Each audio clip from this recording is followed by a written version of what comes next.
Ram Rama Hare Hare Jaya Radha Madhava Kunja Vihari Jaya Radha Madhava Kunja Vihari Jaya Radha Madhava Kunja Vihari.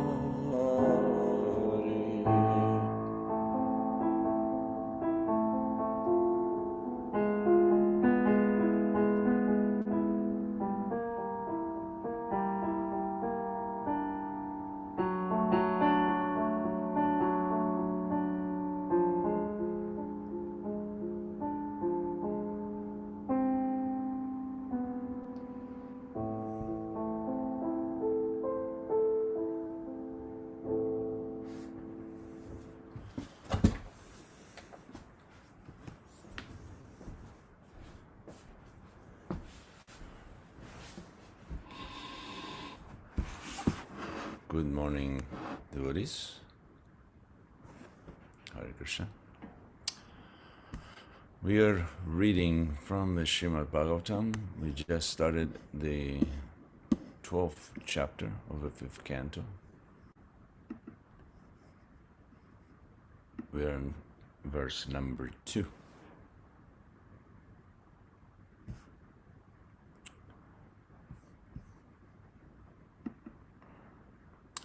Om Namo Bhagavate Vasudevaya. Om Namo Bhagavate Vasudevaya. Om Namo Bhagavate Vasudevaya. Narayanam Namaskritya Naram Chaiva Narottamam Devim Sarasvatim Vyasam Tato Jayam Udirayat Nasta Prayesha Vadreshu Nityam Bhagavata Sevaya Bhagavati Utamash Loke Bhaktir Bhavati Naistaki. So here is the verse. Jvara Mayartasya Yatagadam Sat Nidagda Dagdasya Yata Himamba Kudehamanahi Vidashta Drishte Brahman Vachaste Mritam Aushadhamme. Synonyms: Jvara, of a fever; Amaya, by the deceased; Artasya, of a distressed person; Yatha, just as; Agadam, the medicine; Sat, right; Nidaga, Dagdasya, of one scorched by the heat of the sun;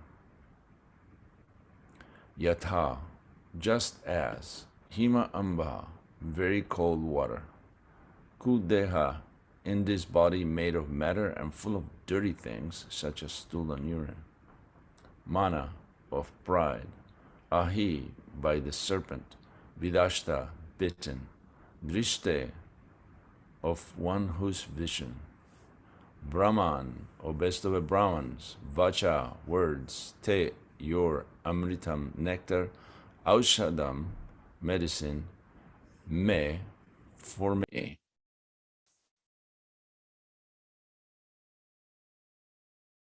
Translation and purport by His Divine Grace, Srila Prabhupada. O best of the Brahmans, my body is filled with dirty things, and my vision has been bitten by the serpent of pride.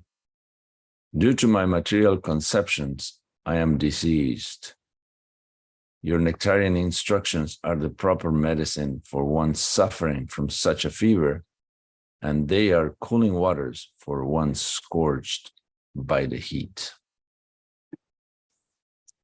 Purport. The conditioned soul has a body full of dirty things, bones, blood, urine, stool, and so forth. Nonetheless, the most intelligent men in this material world think they are these combinations of blood, bone, urine, and stool. If this is so, Why can't other intelligent men be made with these ingredients, which are so readily available? The entire world is going on under the bodily conception and creating a hellish condition unfit for any gentleman's living. The instructions given to King Rahugana by Jadabharata are very valuable. They are like the medicine that can save one from a snake bite. The Vedic instructions are like nectar and cool water for one suffering from scorching heat. The verse again, O best of the Brahmins, my body is filled with dirty things, and my vision has been bitten by the serpent of pride. Due to my material conceptions, I am diseased. Your nectarian instructions are the proper medicine for one suffering from such a fever, and they are cooling waters for one scorched by the heat. Om Agyana Timirandasya Gyananjanan Shalakaya Chaksurmilitam Jena Tasmai Shri Gurave Namaha Mukam Karoti Vachalam Pangum Langayati Girim Yat Kripatamaham Vande Shri Gurun Dinataranam Paramananda Madhavam Shri Chaitanyamishwaram Vancha Kalpatarvyascha Kripa Sindhuvyaevacha Patitanam Pavanevyu Vaishnavevyu Namo Namaha. There is there's an interesting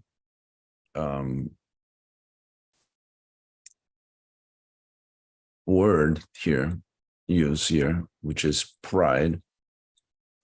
And I did look up the definition according to different standards dictionary and the biblical definition of pride.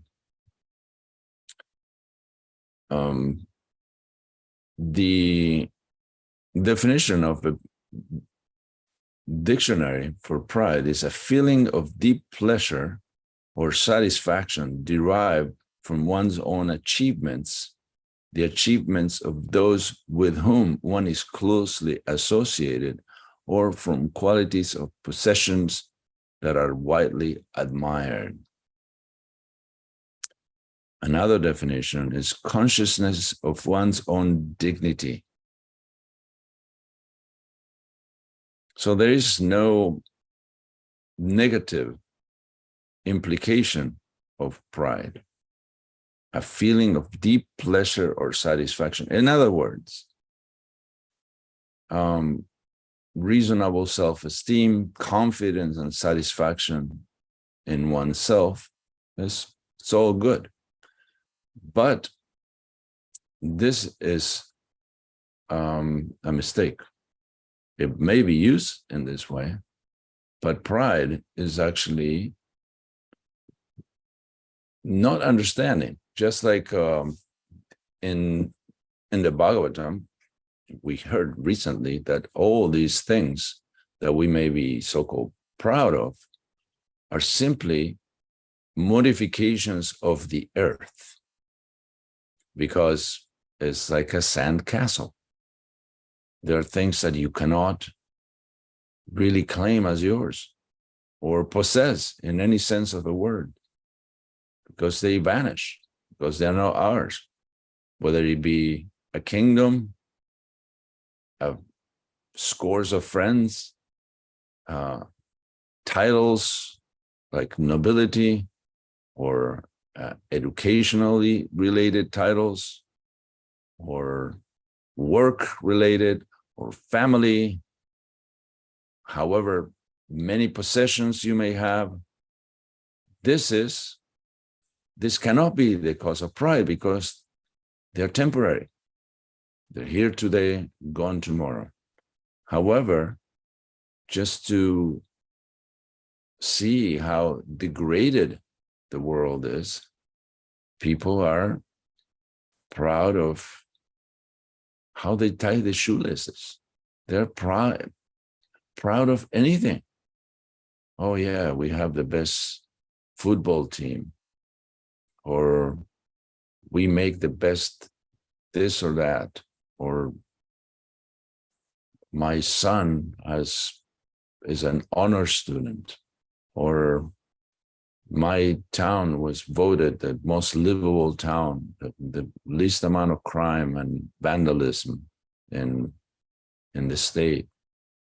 All these things are simply illusory achievements due to pride. So pride is not a good thing. Let's see the biblical definition of pride. It is self-respect or improper and excessive self-esteem, known as conceit or arrogance. Pride can be defined as elevating one's opinions and thoughts above God's authoritative word. So how is pride seen in the Vaishnava tradition? This actually totally disassociated from the most advanced devotees. We have the 6 Goswamis. We have the prime example of lack of pride in Raghunath Das Goswami. And these are the most exalted living entities. And what to speak of Lord Chaitanya? He, being Krishna himself, has a reason to be proud, because his achievements do not vanish. They're perennial, they're solid. Yet Lord Chaitanya was the most humble. He didn't take himself to be a scholar or intelligent or advanced or anything. This is so apparently, and not only apparently, but truly, the more advancement one makes, the more the absence of pride will be prominent. So how do we get to that stage? That requires a very serious contemplation, that we have to think when we have these moments of pride that overwhelm us because of what we did. And this happens in every realm. In my case, could it be by cooking something nice, I become very proud, or by leading a nice kirtan, I become, this is not recognizing the real author of these accomplishments, which is Krishna, because Krishna is the one who gives the ability. He says that in the Gita, I'm the ability in man. And he gives the insight, the realizations by which one can make spiritual advancement. He gives the inspiration, like in music, for example, Johann Sebastian Bach, the genius of classical music, born in 1685, shortly after Lord Chaitanya departed, died in 1750. He wrote scores and scores of music, and he dedicated all the pieces for the glory, for the glorification of God. That was his meditation.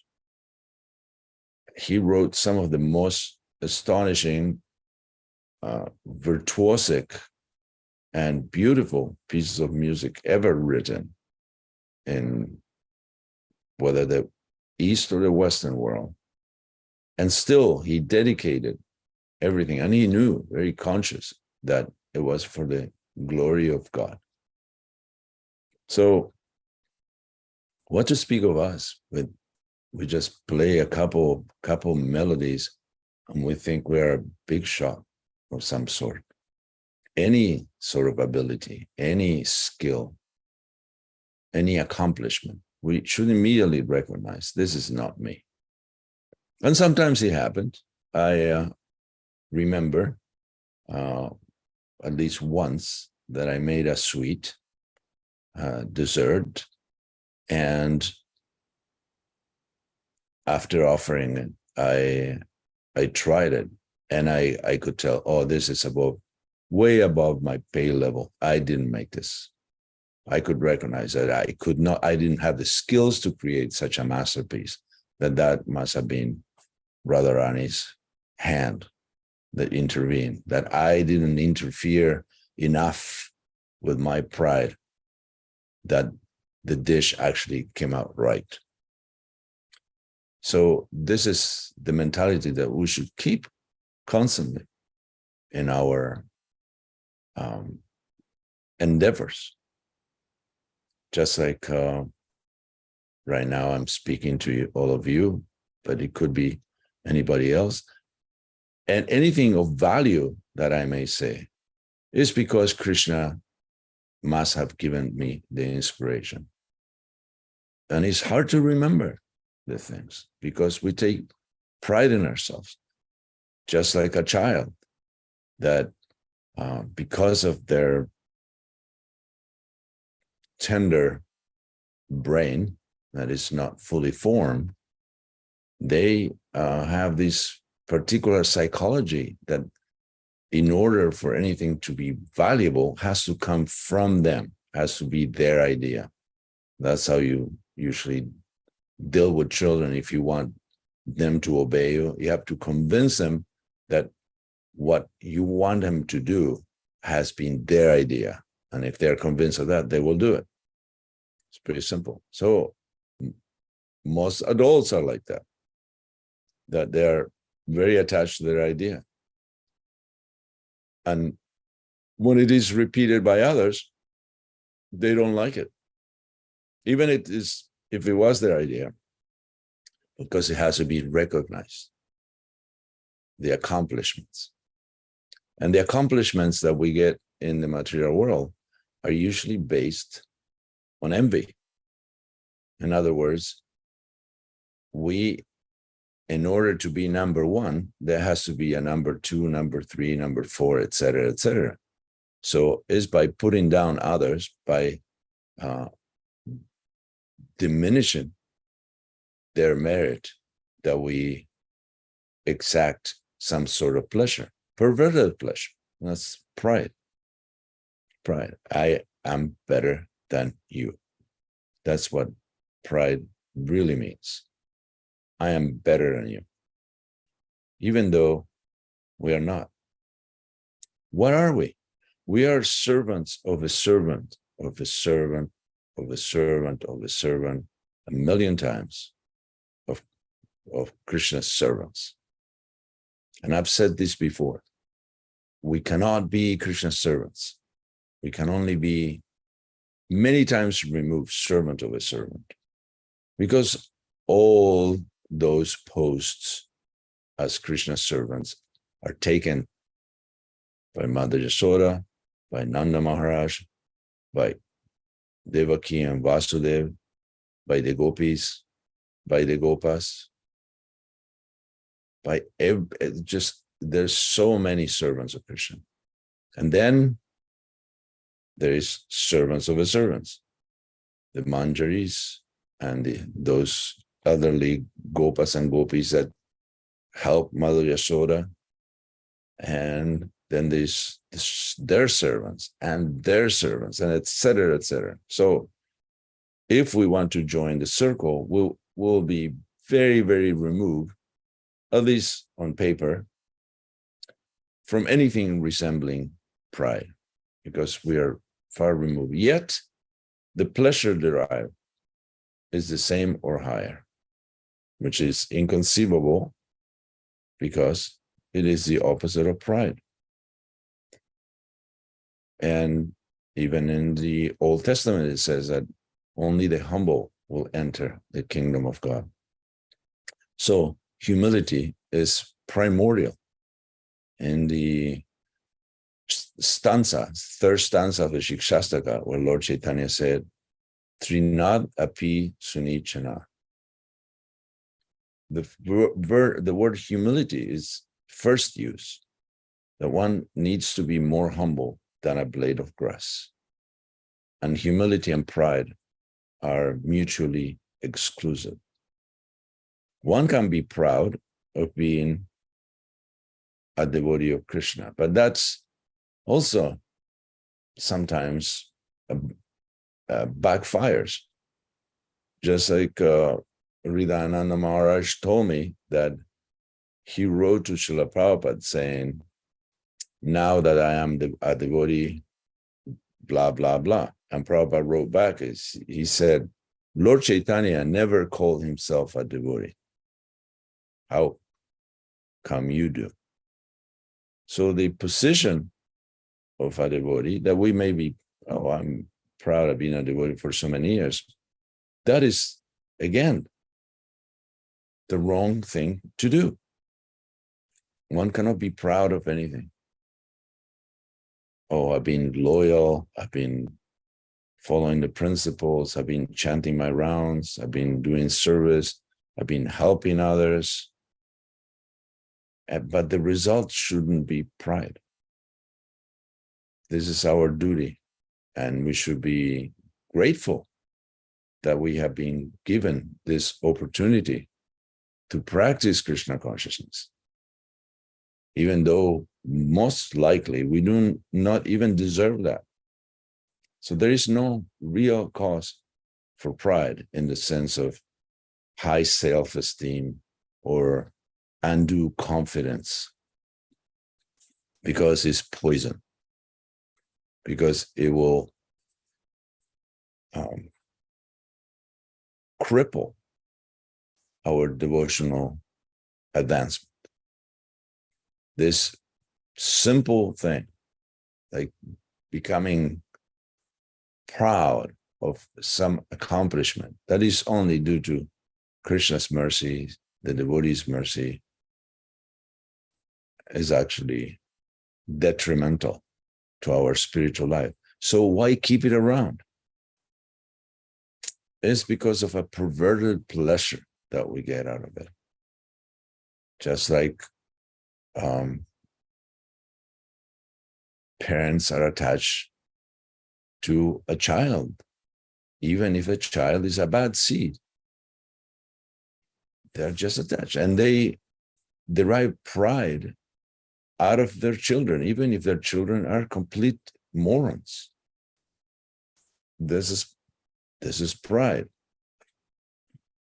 Even if you, even if one's possessions are laughable, one becomes proud of certain possessions. So this pride, all-pervading pride, is criticized here in a very good way by King Rahugana, who finally tells Jadabharata, who's been doing all the talking, that I'm sorry, I'm so sorry. This is, my body is full of nasty things. That is what the body is meant for, is a bag to contain all these filthy substances. It's made out of the worst possible earthy elements. And we become proud of having such a body. And my vision has been bitten by the serpent of pride. So this is a poisonous serpent that bites every living entity with pride. And is there an antidote? Yes. Trinada pi sunisana chunichanat taroriba sahishnuna. Amanina manadena. Giving respect to others without expecting respect. That is a sure solution to curb one's pride. King Rahugana continues, due to my material conceptions, I am diseased. And Chanakya Pandit says there are three things that one cannot neglect. which is disease, debt, and fire. This need to be addressed immediately. So I am diseased. What's the disease? To believe that one is his body, to have material conceptions, and to feel pride. Your nectarian instructions are the proper medicine for one suffering from such a fever, and they are cooling waters for one scorched by the heat. So these bodies, which are made of bones, blood, urine, stool, why are they the cause of pride? If one is aware of this, it's because we tend to forget.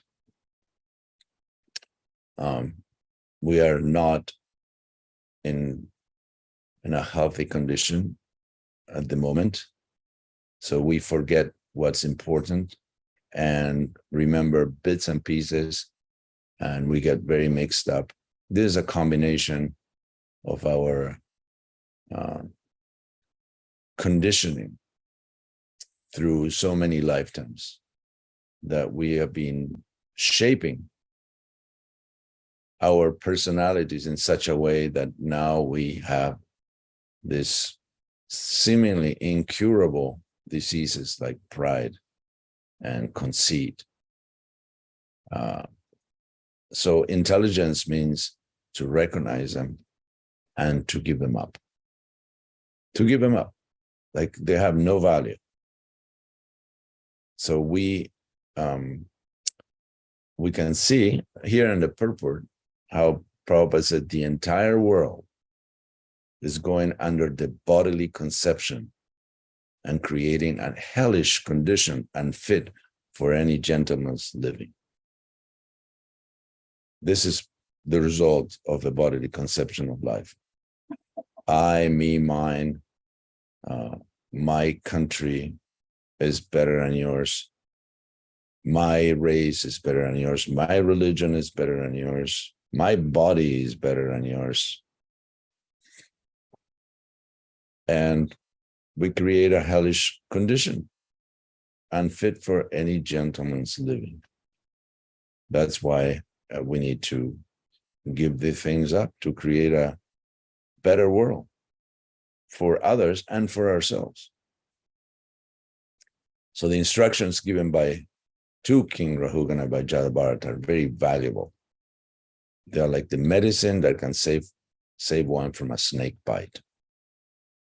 The Vedic instructions are like nectar and cool water for one suffering from scorching heat. This is actually getting the road conditions. The Vedic literatures tell us about the bumps and detours and the dangers of the road that we are driving up. And we should be very cautious and very careful to follow these instructions if we don't want to have any accidents or any impediments on the path of devotional service. And thus we need to follow the instructions of the Guru, of the Acharyas, of the Sadhus, and the instruction of the scriptures. Because otherwise it will be a very treacherous journey, and no one wants to live that kind of life.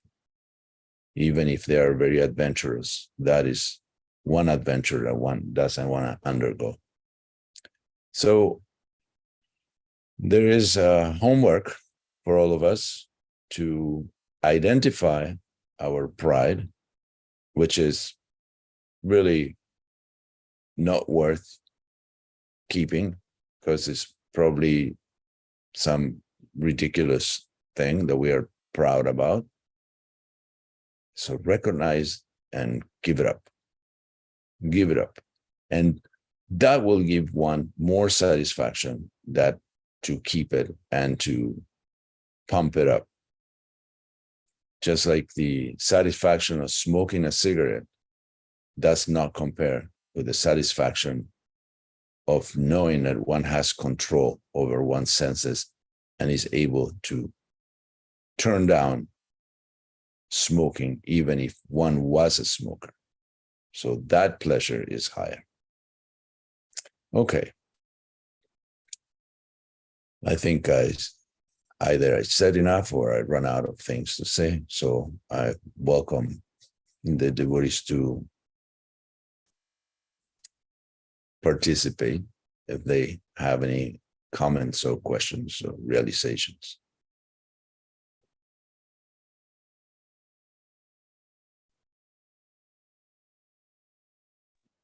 Hare Krishna, good morning. Good morning, Lila.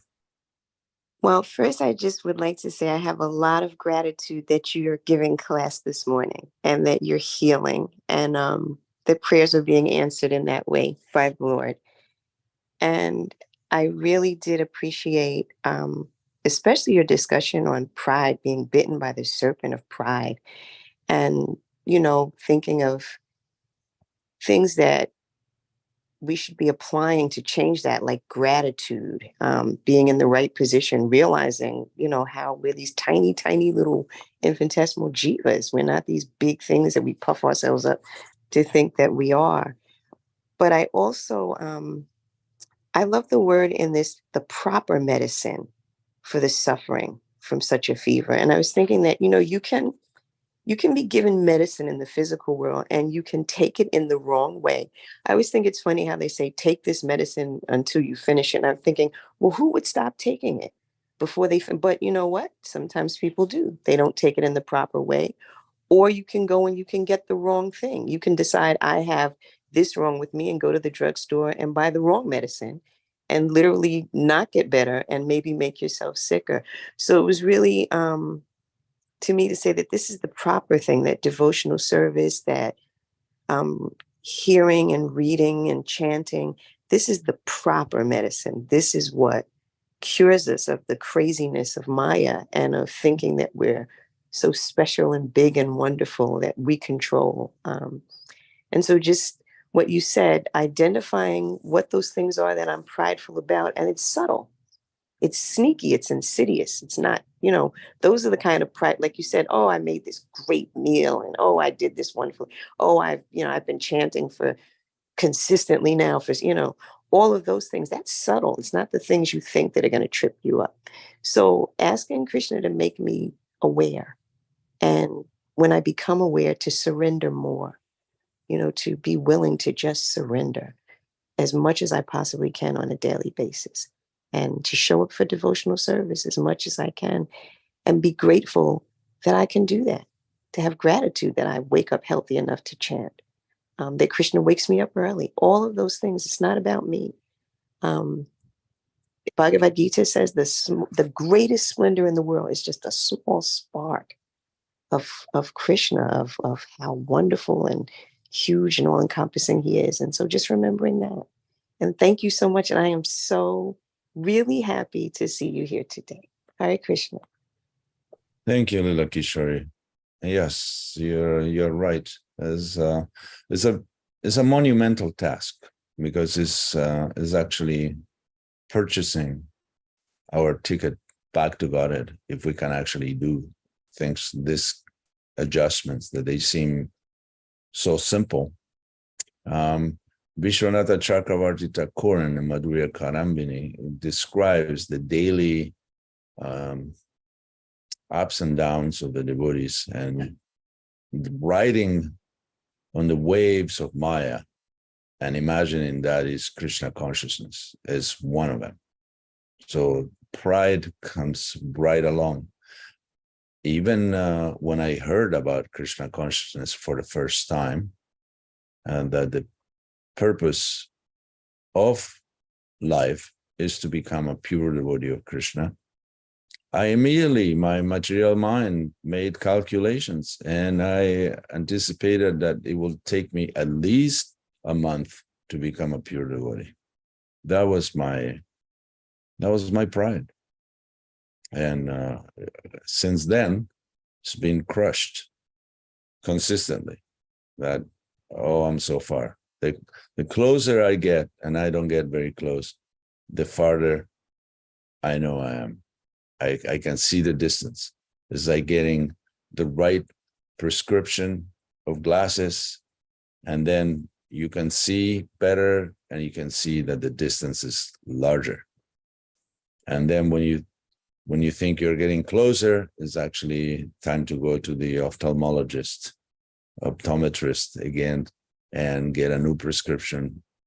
And with this new prescription, you can see that you're still as far, same distance that you were before. The illusion covered you enough to think, oh yes, I made so much advancement. But it's only humility that can keep us engaged in Krishna's service. He doesn't have any room for proud servants. And thank you for your good wishes. Yes, I'm getting better gradually, and I'm following the prescription. The doctor said it was going to be 6 weeks before you even get a semblance of normality, and it's getting close to that now. Of course, in my pride, I thought it will take me a week or two, but no, it takes what it takes. So one of the things that one should keep in devotional life is patience, as Rupa Goswami instructs in Upadeshamrita: patience, determination, enthusiasm. You cannot be discouraged. In other words, nothing should discourage you from practicing Krishna consciousness. You just keep your stuff together, because it shouldn't be discouraged that it may be slow or so on. This process is gradual. It won't be accomplished overnight.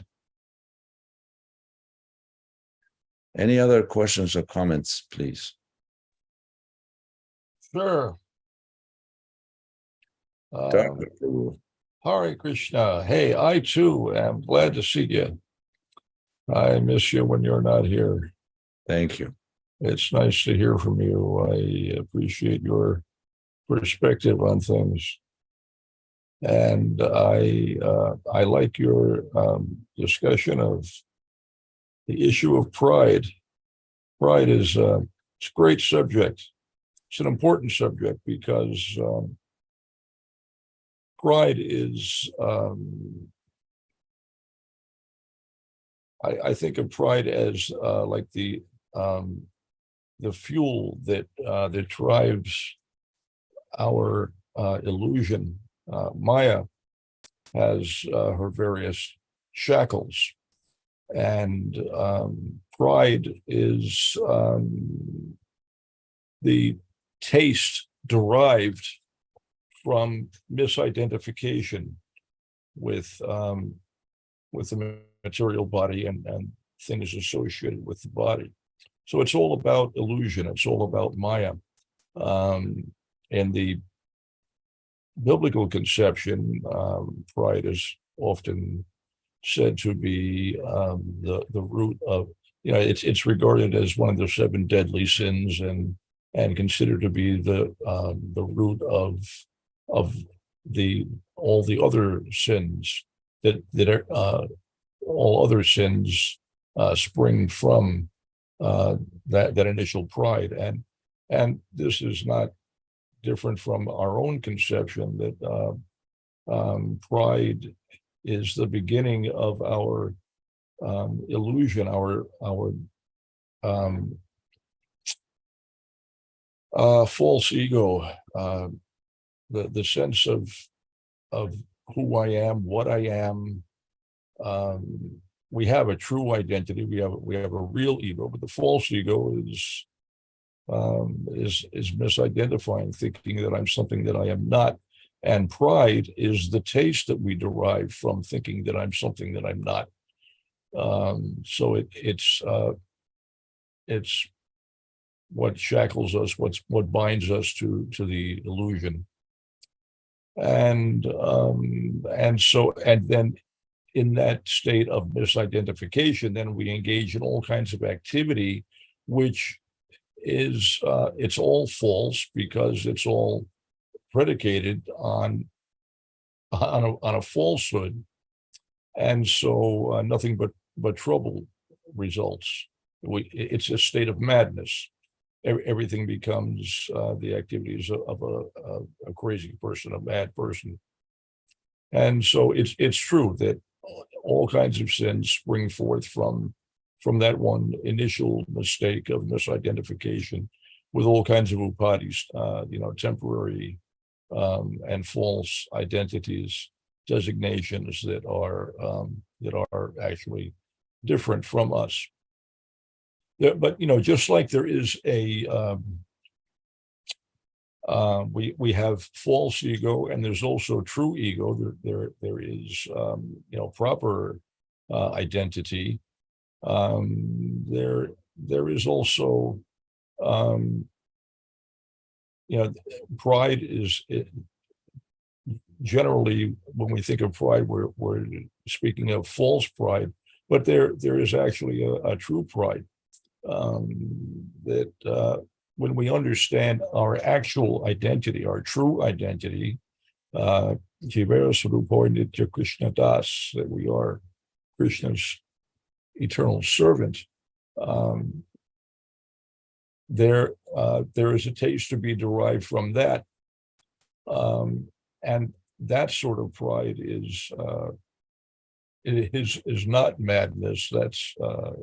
That is the true pride, the appreciation of the taste of understanding who we really are. So those are some of my thoughts about pride. It's a stumbling block, and it's something that we have to overcome. As I say, it's all about upadis. It's all about misidentification. It's all about identifying with things that are not us, starting with this material body, and then all the things associated with this body. I take pride in the activities of this body that are actually carried out by the three modes of nature. My ability, which is actually coming from Krishna, the products of this body, my children, for example, all misidentification. It's all a mistake. It's all a condition of madness. So fortunately, there's medicine. There's medicine to cure that madness, and so we have it from Shastra that the medicine is devotional service. It erases all the upadis, and we realize who we actually are. Medicine is engaging ourselves in sane activity, the sane activity of acting in the capacity of who and what we really are, which is Krishna's servant. So devotional service is the medicine. In the case of this verse, particular medicine is the service of Shravanam, hearing from an authoritative source. So devotional service, and it's important, I think, to appreciate devotional service when we have the opportunity, and we're blessed with devotional service. And I say this because I caught myself being particularly unappreciative of devotional service. Started my day today with my left eye twitching with some intensity, which is it portends some kind of inauspicious thing. At least if you're in a male body, it's the opposite for women. For women, the right eye twitching is inauspicious, and vice versa. Right eye is auspicious for the males, and but I'm digressing now. I was wondering, so why am I getting this inauspicious symptom? And I was examining myself and trying to understand, what am I doing wrong? What have I done to bring inauspiciousness on myself? And the thing that occurred to me was that yesterday I was complaining about my service. As Mukti Vanya was visiting me, I was just talking about how much I dislike my service is stock trading, and making money to fund different types of projects and Krishna consciousness. But I don't like it particularly. It's grueling. It's hard work. It's an emotional roller coaster. It's very stressful. It requires tremendous energy and attention, and it's incredibly demanding, and it takes so much of my time. I begin, very early in the day. Before 4 a.m. I'm already working, and it doesn't end until 8 p.m. And what I experience, actually, I was complaining to Mukta Vanya that I actually become sick to my stomach. I actually become physically ill over some of the stresses of what I'm required to do in order to be successful. And but I thought about it, and I realized that I'm actually incredibly grateful that I have the opportunity to render this service, because at this stage of my life, there's actually very little that I can do. And most of my life, I lamented the fact that I had not been able to do anything of any particular significance for my spiritual master. It was a tremendous source of lamentation for me. And so I now have the ability to do, some valuable things. And really, I'm tremendously appreciative of that fact, or at least I should be. I forget sometimes, but it's a blessing. It's a wonderful blessing to have that opportunity. How many people are there who wish they had that kind of opportunity? I can make a lot of money, and there are lots of people who can't hope to do that well. But here I am, complaining about this service, which is, I'm realizing now, it's just terribly foolish, and it means I'm an ingrate, and I really don't want to be an ingrate. I want to appreciate the blessings that I have by the grace of Srila Prabhupada and Krishna. And the well wishes of so many devotees. Devotional service is everything to us. It's our salvation. It's the medicine. It's our life. It's our real identity, and it's something to be appreciated. It's something we can take pride in. Devotional service. That's not deadly. That's not sinful. It means taking joy in being the servant of the Lord. That's not wrong. That sort of pride we are entitled to. We can appreciate that. That my spiritual master has made me what I am. Were it up to me, I would not be a devotee. I would just be a two-legged animal, as I always had been. But my spiritual master has picked me up and dusted me off and set me on the right track. And so I'm blessed once again to have the opportunity to render service. And but that's our real activity, and it has a real taste. And unlike the taste of pride in something which actually has nothing to do with us, devotional service is intrinsic. It's the nature of the soul. Can't be separated from us. So those are some of my thoughts. Well, thank you. That's quite a mouthful of thoughts. And one thing I was thinking as you were talking is that one thing that could keep our pride at bay, because you could easily become proud of saying, "Oh, I'm making so much money for Krishna. Who is doing that? So, I am special." Is to appreciate the service of others.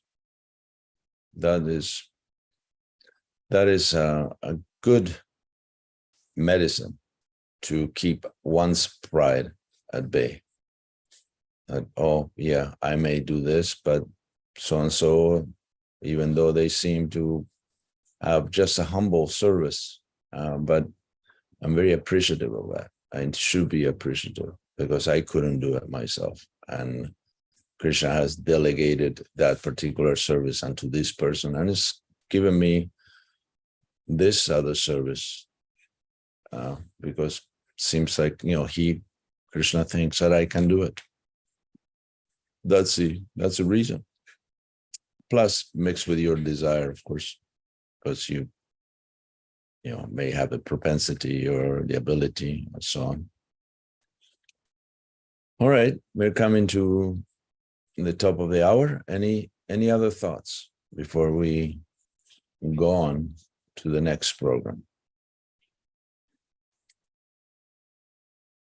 All right.